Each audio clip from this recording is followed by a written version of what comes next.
देखिए अभी हम लेते हैं कोरिलेशन का मीनिंग। वैसे हमने देखा कि variables have got tendency to move together because of various reasons, और ये जो मूवमेंट है एक साथ होने की, उसी को हम बोलते हैं कोरिलेशन। और जो वेरिएबल ऐसे एक साथ मूव कर रहे हैं उसको हम बोलते हैं कोरिलेटेड वेरिएबल्स। अच्छा, तो अभी ये जो बैकग्राउंड डिस्कशन हुआ उसके बेस पर हम कोरिलेशन को डिफाइन करें तो कैसे कर सकते हैं। तो मैं आपको बोलूंगा कि कोरिलेशन मींस, आप बोल सकते हो correlation is just a statistical measure. Correlation एक स्टैटिस्टिकल मेजर है, लेकिन वो काम क्या कर रहा है? Which measures degree or you can say strength of association between the variables। Variable एक दूसरे के साथ कितना स्ट्रॉन्ग या वीक एसोसिएटेड है। एसोसिएटेड मींस एक साथ मूवमेंट करने की टेंडेंसी को आप एसोसिएट बोलोगे, क्योंकि एक मूव करेगा दूसरा मूव कर रहा है, मतलब दे आर एसोसिएटेड। तो स्टैटिस्टिकल मेजर जो उनका एसोसिएशन, डिग्री और स्ट्रेंथ ऑफ एसोसिएशन कितना है वो मेजर करे, वो स्टैटिस्टिकल मेजर आपका कोरिलेशन है। तो correlation is just a statistical measure like other measure। आपको मालूम है central tendency is statistical measure, ठीक है, dispersion is a statistical measure, same way correlation is also statistical measure। लेकिन वो क्या मेजर कर रहा है? which measures degree or strength of association between the variables, ये उसको मेजर कर रहा है। और डिग्री और strength of association between the variable का मतलब क्या है? मतलब tendency to move together. Variable की एक साथ मूवमेंट करने की टेंडेंसी जो है वो उसका डिग्री ऑफ एसोसिएशन है। वो कितना है? वो ज्यादा है, कम है, एक साथ मूवमेंट बहुत ज्यादा कर रहे हैं या कम कर रहे हैं, वो मेजर करने का काम कोरिलेशन करेगा। इसके साथ साथ हमने जो डिस्कस किया था उसको मैं फिर से थोड़ा रिकैप कर लूं कि correlation does not imply cause effect relationship, but cause effect relationship always imply correlation. ऐसा भी बोला जाता है कि even high degree of correlation does not imply cause effect, मतलब ऐसा जरूरी नहीं है कि कोरिलेशन है तो कॉज इफेक्ट होगा ही होगा, हो भी सकता है, नहीं भी हो सकता, ठीक है। लेकिन correlation without cause effect relationship is a nonsense, और you can say spurious correlation. तो और ऐसे कोरिलेशन के स्टडी का कोई इंपॉर्टेंस नहीं है, उसकी वजह से हम यही मान के चलेंगे कि जो भी वेरिएबल हम स्टडी कर रहे हैं कोरिलेशन में, they are connected with cause and effect relationship, और उसकी वजह से ही हम ये स्टडी कर रहे हैं, क्योंकि वेरिएबल आइसोलेशन में मूव नहीं कर रहे, कुछ कनेक्शन है, वो भी कॉज इफेक्ट रिलेशन का कनेक्शन है, और ऐसे वेरिएबल का हम कोरिलेशन स्टडी कर रहे हैं। अच्छा, ये तो हुआ कोरिलेशन का मीनिंग, लेकिन कोरिलेशन की टाइप्स भी हमको पढ़नी है। तो पहले लेते हैं टाइप्स ऑफ कोरिलेशन में। देखो, मैं एक चीज क्लैरिटी के साथ बोल दूं, ये जो टाइप्स का पोर्शन है, अब जब भी टाइप्स पढ़ते हो तो इसके ये 2 टाइप, ये 3 टाइप, ऐसा नहीं होता। आप कौन से सेंस में पढ़ रहे हो, वो मतलब क्लासिफिकेशन का बेस क्या है, वो ज्यादा जरूरी है।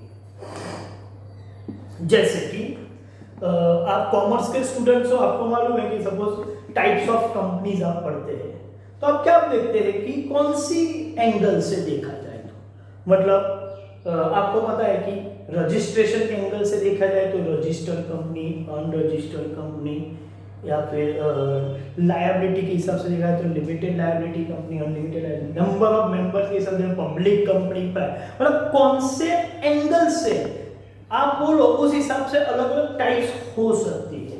सेम वे ऐसा ही कोरिलेशन है।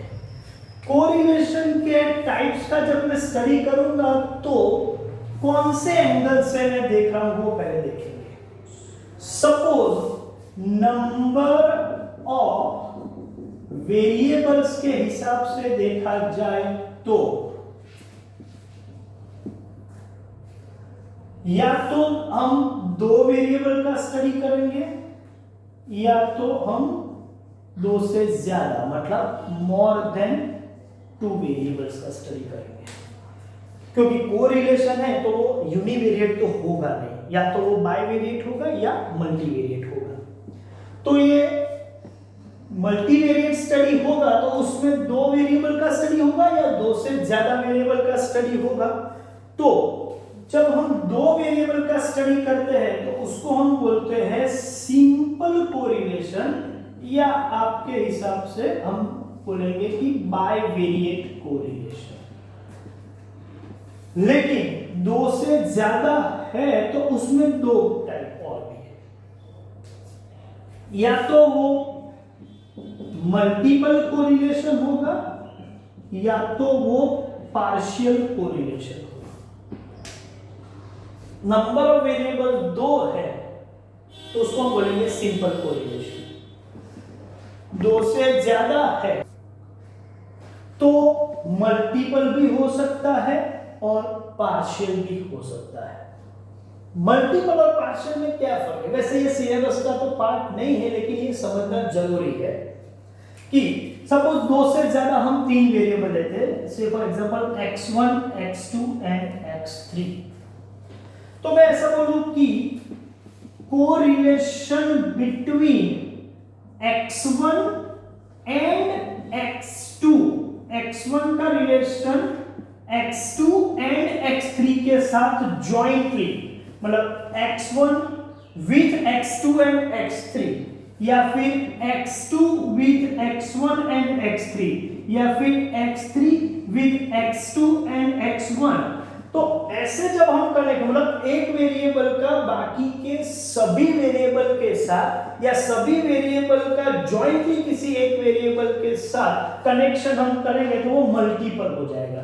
मतलब एक वेरिएबल का बाकी के सभी वेरिएबल के साथ combined relation, common relation, joint relation का स्टडी करते हैं तो वो हो जाता है मल्टीपल कोरिलेशन। लेकिन पार्शियल जो है वो थोड़ा अलग है। पार्शियल में क्या होता है कि if you are having more than two variable, suppose 3, 4, 5 भी हो सकते हैं, लेकिन हम 3 लेके काम कर रहे हैं। मोर देन टू वेरिएबल्स आपके पास स्टडी में है, लेकिन आप स्टडी कर रहे हो इनमें से कोई भी दो वेरिएबल का। सपोज हम स्टडी कर रहे हैं x1 एंड x2 का, keeping the effect of x3 constant. मैं एक तीसरे वेरिएबल की इफेक्ट को कांस्टेंट बनाता हूं। देखो तीसरा वेरिएबल ही नहीं है ऐसा नहीं है, लेकिन जब तक ये दो वेरिएबल का मूवमेंट मैं स्टडी कर रहा हूं उस वक्त मैंने वो वेरिएबल को कांस्टेंट बना दिया है। मतलब उसको टाइम भी हम एज्यूम करते हैं कि इसमें कोई चेंज नहीं होता। उस सिचुएशन में यहां क्या रिलेशन है, या फिर मैं ऐसा भी बोल सकता हूं x1 and x3 keeping x2 constant, या फिर x2 and x3 keeping x1 constant. तो जब आप मोर देन टू वेरिएबल्स का स्टडी कर रहे हैं उसमें कोई भी दो वेरिएबल के बीच आप कोरिलेशन ढूंढ रहे हैं, keeping all other third fourth fifth जो भी है variable, all other variables constant, तो ऐसे कोरिलेशन को हम बोलेंगे पार्शियल, क्योंकि सभी वेरिएबल में से सिर्फ पार्ट वेरिएबल जो है, पार्ट का आप स्टडी कर रहे हैं और बाकी के पार्ट को कांस्टेंट बना रहे हैं, उसको हम बोलते हैं पार्शियल कोरिलेशन। तो अब ये हुआ कि 3 टाइप्स हुए नंबर ऑफ वेरिएबल्स के हिसाब से, या तो सिंपल कोरिलेशन होगा या मल्टीपल होगा या पार्शियल होगा। तो टाइप्स ऑफ कोरिलेशन में according to number of variables there are 3 types, simple और बाइवेरिएट, मल्टीपल और पार्शियल। सिंपल में क्या होगा, तो we are having only two variables under the study, then it becomes simple or bivariate correlation. When we are having more than two variables, and in such case correlation between any variable with all other variables jointly becomes multiple correlation, and study of course we are having more than two variables, and study of any two variables keeping all other variables constant is called partial correlation. Don't confuse with partial and simple, क्योंकि partial में दो का study हो रहा है और simple में भी दो का स्टडी हो रहा है, लेकिन यहाँ बाकी के वेरिएबल कम है लेकिन उनकी इफेक्ट को कांस्टेंट बना रहे हैं, और यहाँ तो सिर्फ वेरिएबल ही दो है, तो ये दोनों में कंफ्यूजन लाने की जरूरत नहीं है। तो एक एंगल से देखा जाए तो ये टाइप्स हुए। दूसरा एक एंगल है वो है direction of movement. Direction of movement का मतलब ये हुआ कि वेरिएबल जो मूव हो रहे हैं उनका डायरेक्शन क्या है। दो ही तो डायरेक्शन होता है मूवमेंट में, या तो वेरिएबल की वैल्यू बढ़ती है तो अपवर्ड डायरेक्शन माना जाएगा, और वेरिएबल की वैल्यू कम होती है तो उसको हम डाउनवर्ड डायरेक्शन बोलेंगे। तो दो डायरेक्शन है, अपवर्ड एंड डाउनवर्ड, ठीक है। अच्छा, तो डायरेक्शन ऑफ मूवमेंट के हिसाब से दो टाइप है, एक है पॉजिटिव और एक है नेगेटिव।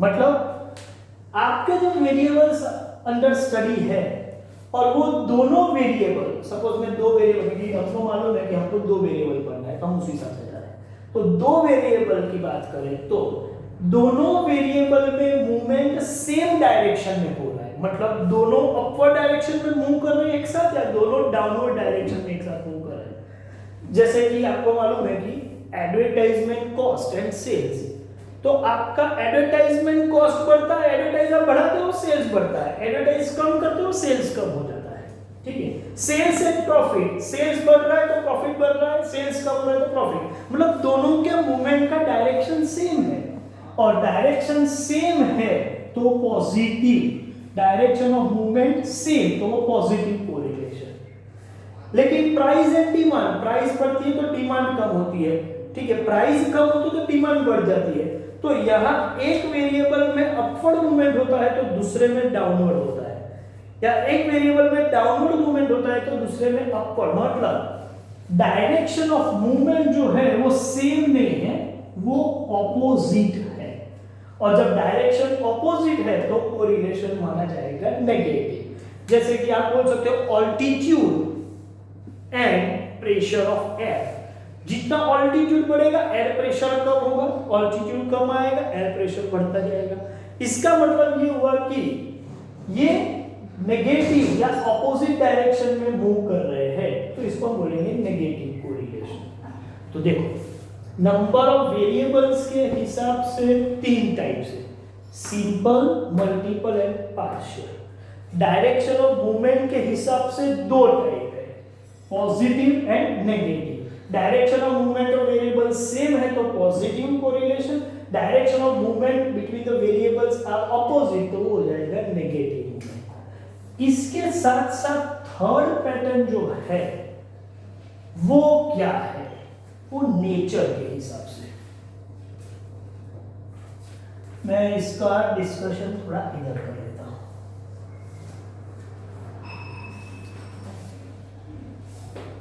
एंगल हुआ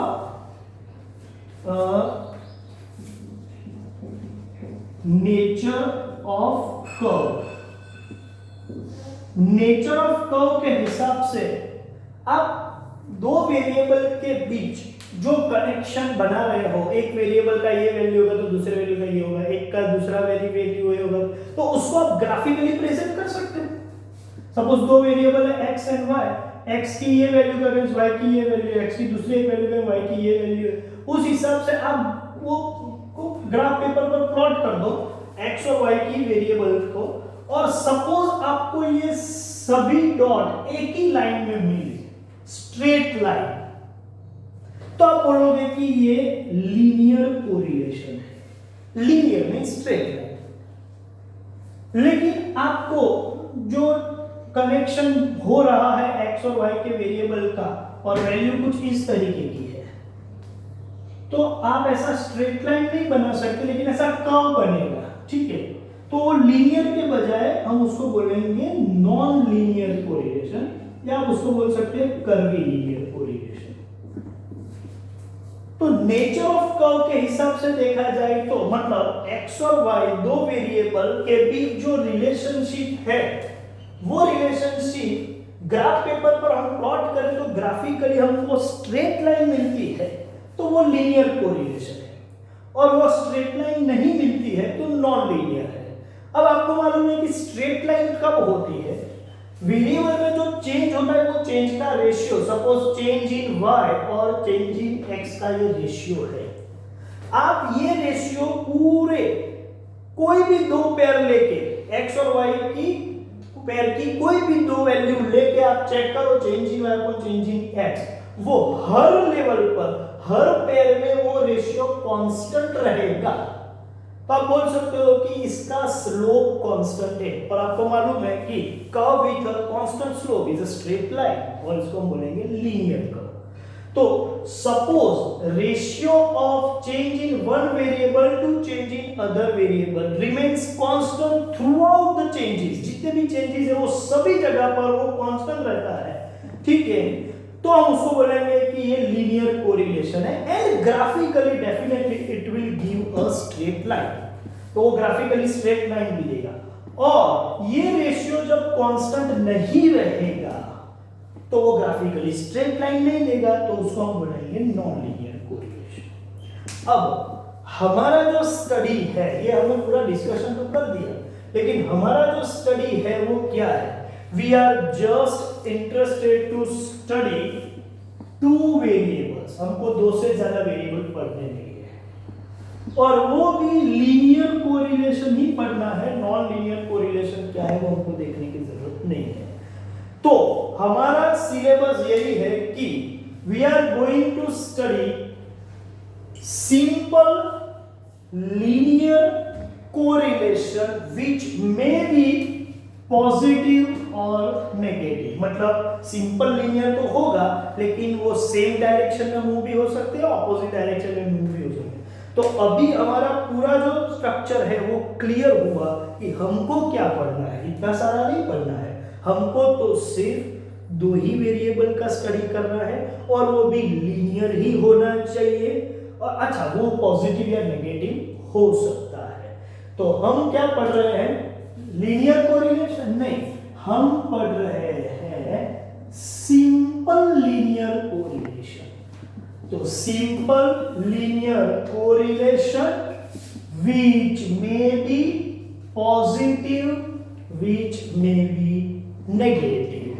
तो ये हमारा चार्ट जो है वो समझने के लिए है, लेकिन हमारा जो स्टडी है वो ये रहा। और फिर से मैं याद करवा दूं कि कौन सी एजम्पशन हुई, क्यों ये नाम से ही क्लियर होगा, सिंपल लीनियर कोरिलेशन मतलब ये हुआ कि there are only two variables under the study, these variables are having linear correlation between them, number 2, and these variables are having cause and effect relationship। ये तीन एजम्पशन हो गई। अब हमारा स्टडी शुरू हो सकता है। उसमें हमें क्या करना है कि हम क्या करेंगे, लीनियर कोरिलेशन का स्टडी करना है। इसका मतलब क्या, स्टडी ऑफ कोरिलेशन का मतलब है कि हम जो दो वेरिएबल का स्टडी करेंगे वो दो वेरिएबल के बीच कितना स्ट्रॉन्ग कोरिलेशन है, कितना कम है।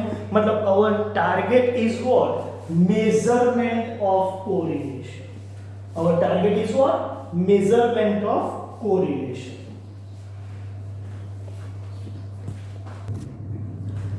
तो अभी हम करेंगे काम, वो है measurement of correlation. Measuring correlation means finding two things. Measuring correlation means finding two things. देखो यहाँ से तो आपको क्लियर ही है कि दो वेरिएबल का स्टडी करना है, वो लीनियर ही है और वो ऐसे वेरिएबल है जो एक दूसरे के साथ कॉज इफेक्ट रिलेशनशिप से जुड़े हुए हैं। ये तो 3 है ही, अब मैं वो बार बार नहीं बोलूंगा, ये आपको समझ के चलना है, हम आगे बढ़ रहे हैं। अब ऐसे ही कोरिलेशन का मेजरमेंट करना है, तो मेजरमेंट ऑफ कोरिलेशन में आपको 2 काम करने हैं। एक तो है डिग्री और you can say strength of association between the variable, ये एक जज करना है कि कितना स्ट्रॉन्ग एसोसिएशन है।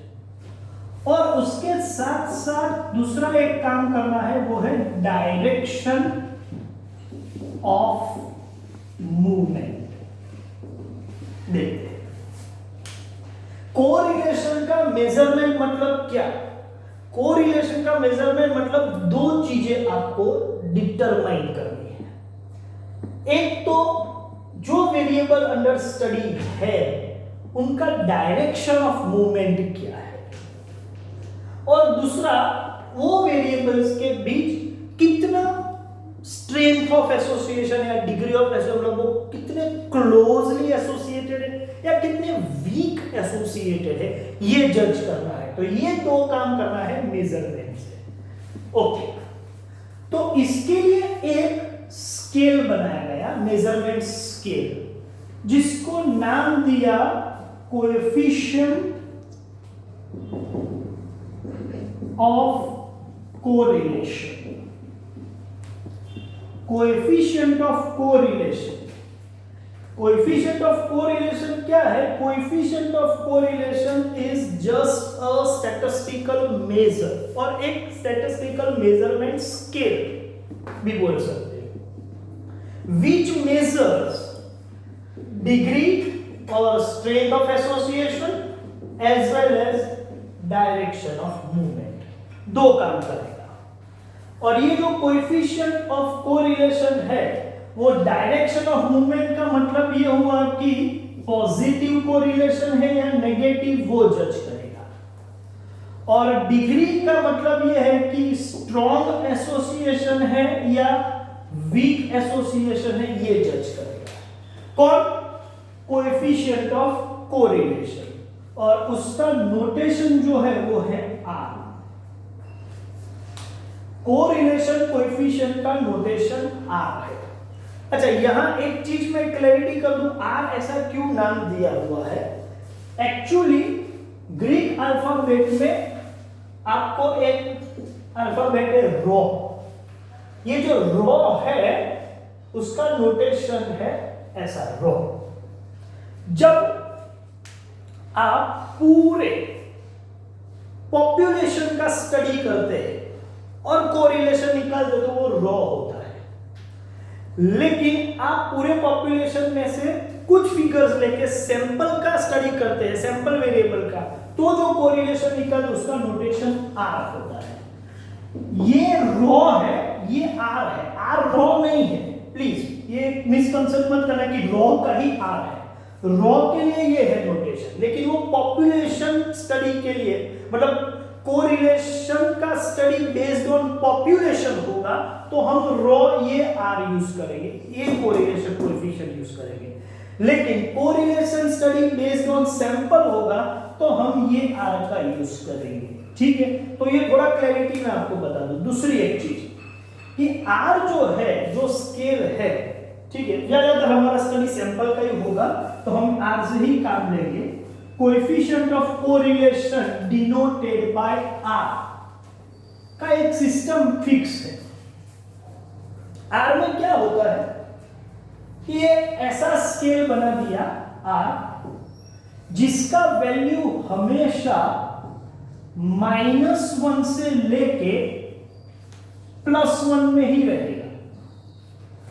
आर की वैल्यू -1 से लेके +1, मतलब ऐसा लिख सकता हूं कि -1 less than equal to R less than equal to 1।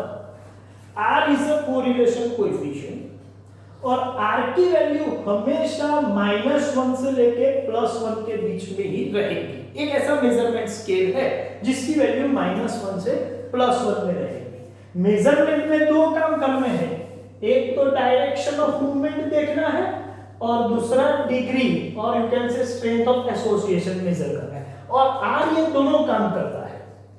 जैसे कि R की वैल्यू -1 से लेके 0 मतलब नेगेटिव होगी, ठीक है।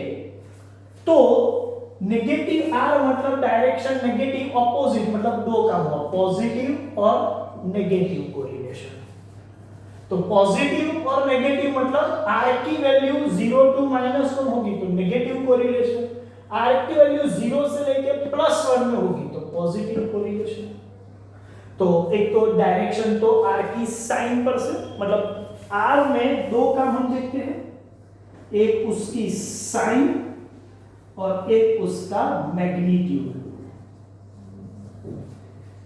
साइन से मतलब -1 to 0 होगा तो नेगेटिव, साइन से डायरेक्शन पता चलता है। साइन से हम क्या पता करेंगे? डायरेक्शन। और मैग्नीट्यूड से हम पता करेंगे डिग्री, जो स्ट्रॉन्ग भी हो सकता है कोरिलेशन या वीक भी हो सकता है। मतलब R की वैल्यू क्लोजर टू 0 है on either side, negative side या पॉजिटिव साइड, क्लोजर टू 0 है तो हम मानेंगे कि ये वीक कोरिलेशन है। क्लोजर टू 0, पॉजिटिव साइड से 0 से नजदीक है तो हम पॉजिटिव में वीक पॉजिटिव मानेंगे, नेगेटिव साइड से 0 से नजदीक है तो weak negative, but when it is closer to 0 तो आप बोलोगे कि ये वीक कोरिलेशन है। और जब ये क्लोजर टू 1 होगा, आइदर साइड +1 या -1, ठीक है, तो हम उसको बोलेंगे स्ट्रॉन्ग कोरिलेशन। मतलब स्ट्रॉन्ग पॉजिटिव भी हो सकता है, स्ट्रॉन्ग नेगेटिव भी हो सकता है। तो R की वैल्यू पर से हम दो काम कर सकते हैं, या तो कोरिलेशन पॉजिटिव है नेगेटिव वो जज कर सकते हैं, या स्ट्रॉन्ग है या वीक है वो भी जज कर सकते हैं। मतलब R की साइन पर से डायरेक्शन मतलब पॉजिटिव नेगेटिव, और मैग्नीट्यूड पर से डिग्री मतलब स्ट्रॉन्ग या वीक वो हम जज कर सकते हैं। तो R की वैल्यू से ये सब काम हो जाएगा। अच्छा, R एग्जैक्ट 0 होगा तो वो हो सकता है कि कोरिलेशन ना हो, लेकिन मैं ऐसा नहीं बोलूंगा नो कोरिलेशन, क्योंकि ये मिस जजमेंट होगा। क्योंकि ऐसा हो सकता है कि हम लीनियर कोरिलेशन पढ़ रहे हैं, लेकिन R 0 हो तो नॉन लीनियर कोरिलेशन का एग्जिस्टेंस हो सकता है। तो हम ये बोलेंगे कि when R is 0 there is lack of linear correlation।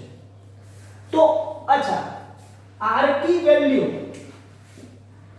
Closure to 0 है तो वीक कोरिलेशन, लेकिन एग्जैक्ट 0 हो गई, एग्जैक्ट 0 हो गई, मैं इधर लिख रहा हूं, एग्जैक्ट R 0 हो गया वीक होते होते, तो हम उसको बोलेंगे लैक ऑफ लीनियर कोरिलेशन। लेकिन R की वैल्यू स्ट्रॉन्ग होते होते एग्जैक्ट 1 हो गई तो R इक्वल्स टू 1, या नेगेटिव साइड पे 1 तो हो गया R इक्वल्स टू -1। तो R की वैल्यू एग्जैक्ट 1 होगी तो वो हो जाएगा परफेक्ट कोरिलेशन, पॉजिटिव। परफेक्ट तो है लेकिन पॉजिटिव, परफेक्ट कोरिलेशन। और R माइनस है तो नेगेटिव, लेकिन नेगेटिव में भी परफेक्ट कोरिलेशन।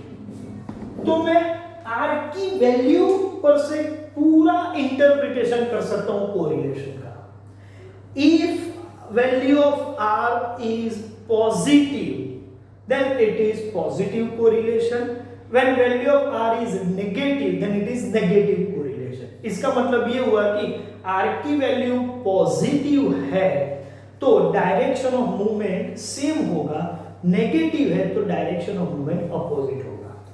अच्छा, पॉजिटिव नेगेटिव के साथ साथ उसका मैग्नीट्यूड क्या है, तो वो हम देखेंगे कि R is closer to 0 on either side, from left hand side or from right hand side, then it is weak correlation, which may be weak negative, weak positive. And when value of R is closer to -1 और +1, किसी भी तरफ 1 के close होगा तो आप बोलोगे कि it is strong correlation. Strong negative भी हो सकता है, स्ट्रॉन्ग पॉजिटिव भी हो सकता है। स्ट्रॉन्ग होते होते आर की वैल्यू क्लोजर टू -1 नहीं, एग्जैक्ट -1 या एग्जैक्ट +1 हो गया तो उसको बोलेंगे परफेक्ट कोरिलेशन, विच में बी परफेक्ट नेगेटिव और परफेक्ट पॉजिटिव। और वीक होते होते आर की वैल्यू एग्जैक्ट 0 हो गई तो नो कोरिलेशन नहीं बोलेंगे, वो गलत होगा क्योंकि नॉन लीनियर कोरिलेशन का एग्जिस्टेंस हो सकता है, तो हम उसको बोलेंगे लैक ऑफ लीनियर कोरिलेशन। तो लीनियर कोरिलेशन तो नहीं है। दैट मींस आर की वैल्यू से ये पूरा काम हम कर सकते हैं, पूरा कोरिलेशन को मेजर कर सकते हैं। अब मैटर ये है, इतना तो सब डिस्कस हो चुका, पता चल गया कि आर की वैल्यू से हम पूरे कोरिलेशन को मेजर करेंगे, लेकिन आर का वैल्यू कैसे निकालेंगे? वो निकालने के लिए हमारे पास अलग अलग मेथड्स अवेलेबल है। तो अलग अलग मेथड्स जो है उसको बोलेंगे कि मेथड्स ऑफ मेजरिंग कोरिलेशन, और वो हम नेक्स्ट लेक्चर में पढ़ेंगे। Thank you very much.